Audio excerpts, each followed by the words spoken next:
कभी अगर बनना हो तो बाज बनना, लेकिन कभी भी तोता मत बनना। तोता बोलता तो बहुत है लेकिन ज्यादा ऊंचाई तक उड़ नहीं सकता। बाज बोलता बहुत कम है लेकिन सबसे ऊंचाई पर उड़ता है। बाकी पक्षियों का राजा होता है एक बाज।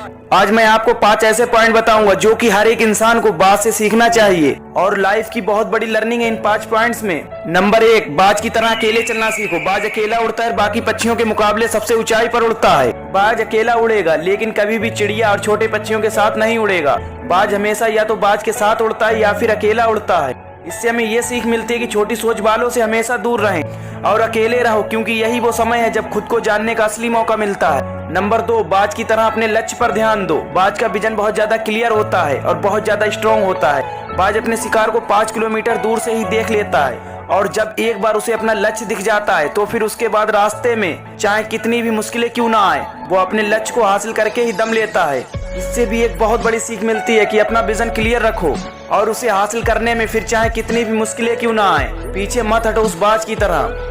नंबर 3, बाज कभी भी मरी हुई चीजें नहीं खाता। बाज कभी भी मरे हुए जानवरों को नहीं खाता, वह हमेशा जिंदा शिकार करता है। और इससे हमें ये सीख मिलती है कि ये जो हमारा पास्ट है वो मर चुका है, तो अपने उस मरे हुए थॉट्स पर ध्यान मत दो और अपनी आने वाली ताजी फ्रेश जिंदगी में ध्यान लगाओ।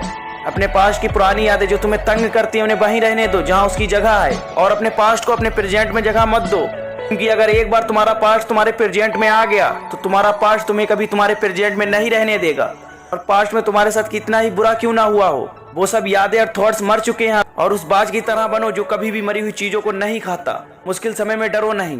जब आंधी तूफान आती है तो बाज बहुत ज्यादा एक्साइटेड हो जाता है। जब बारिश होती है तो सारे पक्षी छिपकर बैठ जाते हैं, लेकिन बाज को बहुत मजा आता है। जब तेज हवाएं चलती हैं तो बाज उन हवाओं के सहारे और तेजी से ऊपर की ओर उड़ता है और ऊपर उड़ते उड़ते उड़ते उड़ते इतना ऊपर उड़ जाता है कि बादलों से भी ऊपर पहुंच जाता है। और इससे भी एक बहुत बड़ी सीख मिलती है कि मुसीबत में भी मजा ढूंढो। और नेपोलियन हिल ने एक बार कहा था कि हर बड़ी चुनौती अपने साथ में एक बहुत बड़ा अवसर लेकर आती है। तो उस बाज की तरह तुम भी अपने अवसर को पहचानो, और जिस दिन उन अवसरों को पहचान लिया फिर सारी मुश्किलें तुम्हारे नीचे होंगी और तुम उन मुश्किलों के ऊपर होगे। नंबर 5, कंफर्ट जोन से बाहर निकले। बाज अपने घोंसले से सॉफ्ट घास को निकाल देता है कि बाज का जो बच्चा होता है वो उसमें कंफर्टेबल ना हो सके, क्योंकि अगर वो घोंसले में कंफर्टेबल हो गया तो वह वहीं रहना पसंद करेगा। लेकिन बाज ऐसा कभी नहीं होने देता। बाज एक पक्षी है और उसे भी एक बात पता है कि कंफर्ट जोन में ग्रोथ नहीं होती है, लेकिन हम तो इंसान है ना, और इंसान होने के बावजूद कई सारे लोग इस बात को समझते ही नहीं है। आप जितना कंफर्ट जोन में रहोगे आपकी लाइफ आने वाले टाइम में उतनी अनकंफर्टेबल हो जाएगी।